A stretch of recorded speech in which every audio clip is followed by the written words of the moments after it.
Well,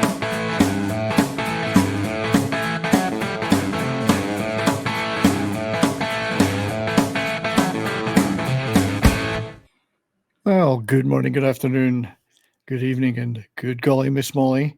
Welcome to That 70s Rock Fan. Another one in my occasional series, Vinyl from the Vault. As usual, I was flicking through the albums, looking for something to play, and I came across this little oddity, which is indeed a very, very unusual gem from rock history past. Today, I want to talk about an album called self-titled album by a guy called Colin Scot. First released in 1971. I believe the edition I'm holding right now is a later reissue on Visa Records in Canada. About 20 years ago, I was leafing through some used vinyl in a store, as you do, and I came across this particular album. Never heard of the gentleman in question. Indeed, there wasn't a lot of information about him online at that time either. There's a little bit more now. And of course, it was the sticker that attracted me. As you can see, Colin Scot with friends, Jon Anderson, Phil Collins, Robert Fripp, Peter Gabriel, Peter Hammill, and Rick Wakeman. I said, well, a bit of a prog fan. That's very interesting. I've never heard of this gentleman or this particular album. Now, Colin Scot, as it turns out, was a bit of a globetrotter. His real name or full name was Colin Thistlethwaite, but he was nicknamed Scotty, and so he used the stage name Colin Scot with one T. Despite being born in England, he was of Californian parentage, and also spent a lot of his childhood growing up in London, Ontario, in Canada, then moving back to California for university, where he became a big part of the folk rock scene there. The folk scene, even appearing in Disneyland at various events during that period. Eventually worked his way back to France and Europe, where in France he had a couple of hits, and then back to London in England, where, of course, in 1971, this was recorded in very early 1971, there was a burgeoning scene, both progressive rock, hard rock, folk rock, you name it. It was all going on in London at that time. And he was apparently a fairly well-respected club performer, as well as being a very genial chap all around. Colin, of course, is unfortunately no longer with us. He passed away in 1999. Anyway, the album itself, let's take another look at it. Picture of the gentleman in question on the cover. Self-titled, as I say. Interestingly enough, the back cover, the rear cover, featuring a picture of Battersea Power Station in London. The album art done by a guy called Peter Whitehead, who did a lot of early Genesis and other groups at that time on that scene. I think he did some Van de Graaff Generator too.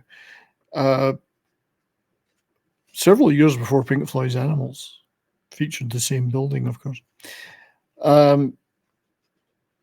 So the album cover itself is quite interesting.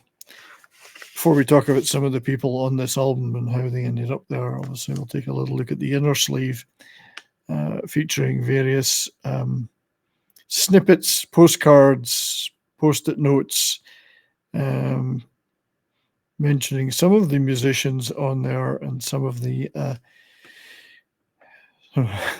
jeting cigarettes. Some of the other things that were obviously going on at the time of this album was recorded. So it's interesting that it's got these alumni on it of Yes, Genesis, Van de Graaff Generator, King Crimson, bunch of other guys, and there are other musicians on it too. Being early 1971, I mean, these guys were starting to get extremely well known, but were still not super famous. So I guess Colin Scot at the time wasn't particularly, whilst he wasn't as well known, was certainly well known on that scene and to these guys. So they weren't the superstars they were to become. But it's still quite the collection, and the majority of these guys are playing in backing vocal, or just singing backing vocals in certain tracks, although the final track in the album, Here We Are in Progress, features Robert Fripp's guitar very heavily, and you can tell it's very Robert Fripp, and it's very good indeed. And there are alumni on here from other bands, such as Lindisfarne. It also features on guitar, Davy Johnston, who was just on the verge of becoming a permanent member of Elton John's band. And he writes and performs on at least one track. There's a track of his called The Boatman, which I really like on here. More very folky, because Davy started out in that folk side of things too. Brinsley Schwartz is also on guitar, not only a name in his own right, but became big with the Rockpile crowd too. And funnily enough, on keyboards, amongst others, is Rick Wakeman's on keyboards. He was in the Strawbs at the time, and apparently these are the sessions that he met Jon Anderson at, and then was invited to join Yes. There's a guy called David Caffinetti, who may be better known for his appearance in later years in Spinal Tap as the keyboard player. Is it Viv or Vic Savage? I can't remember. It's Viv Savage. So Spinal Tap keyboard player is on this album, but under his own name, David Caffinetti, long before Spinal Tap. There's also a track by Neil Innes, Bonzo Dog Doodad Band, Monty Python, and the Ruttles, of course. So it's quite the gathering. It was produced by a guy called Jon Anthony. And Jon, just checking my notes here, Jon possibly is the guy that brought a lot of these famous people in to do little bits and pieces on this album, because he was a producer of Genesis, early Genesis, amongst other bands that are involved in this. So he was a big guy on the prog rock scene. So that's possibly he knew them, but I think a lot of these guys may have known Scott on the we have a subscriber, Rory, as we're on this video. He may have, Colin Scot was quite big on that club scene there, so he may have known a lot of these guys anyway. Now, musically, despite the plethora of well-known musicians appearing and guesting on this, it doesn't have a particularly prog feel to it.